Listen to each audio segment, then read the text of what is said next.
KTBB Friday Morning News Time, 7:51. As we do every Friday at this time, we check in with KTBB owner, General Manager Paul Gleiser. It's the only space and time we give him all week. 5 minutes. 5 minutes here, more than I get at home. That's how it is. We're sponsored by K.E. Cellars, Tyler's Old World Style Boutique Winery in the French Quarter on South Broadway across the mall. A couple of programming notes. This feature isn't a lecture, it's a conversation. That's why we call it You Tell Me. I say what's on my mind. You're invited to say what's on yours. Simply go to ktbb.com/youtellme. You can post your comments. You can share these commentaries with your social network via Facebook, Twitter, and email.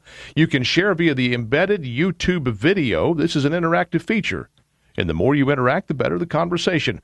All of these options are easily accessed at ktbb.com/youtellme.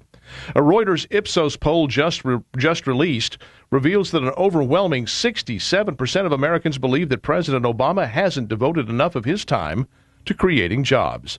Look at the numbers and you can understand why. The most recent report from the Bureau of Labor Statistics puts the unemployment rate at 9.5%, down from 9.7%. But that slight decline in unemployment is misleading. The reason the rate came down is because a large number of workers have been unemployed for so long that they are no longer counted as being in the labor force. The percentage of workers unemployed 6 months or longer is at the highest level since 1948 when we started keeping score. The real unemployment rate, which counts workers who've been unemployed so long that they've quit looking, and workers who are working part-time but need full-time work, is closer to 17%.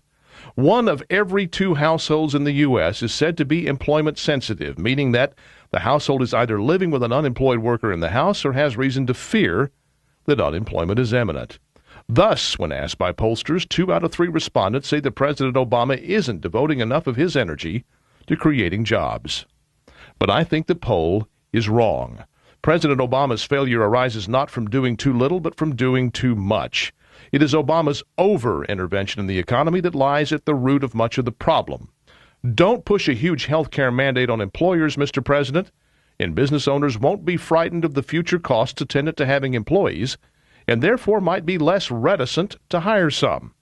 Don't raise the tax rates on investment in capital, Mr. President, and the investment that will be necessary to bring about employment growth might happen more quickly.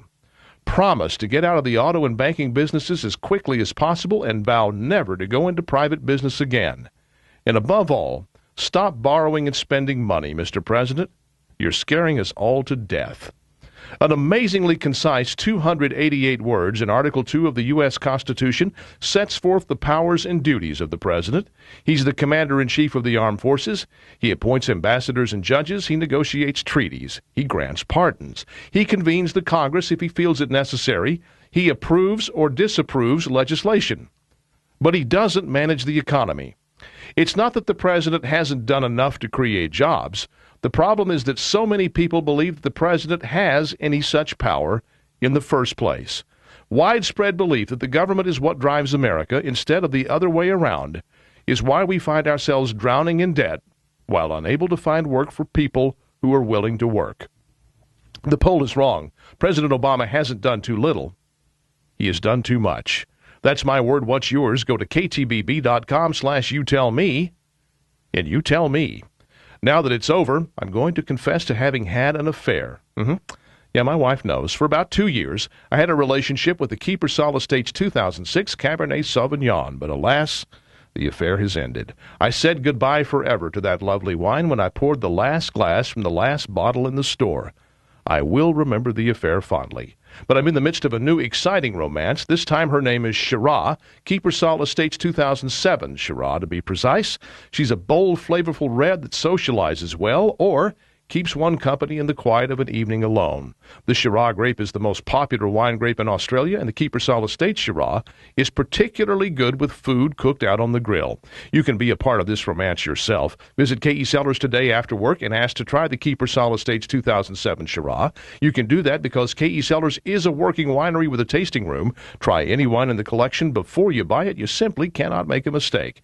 K.E. Cellars, Tyler's Old World Style Boutique Winery in the French Quarter on South Broadway across from the mall, and online at kesellars.com.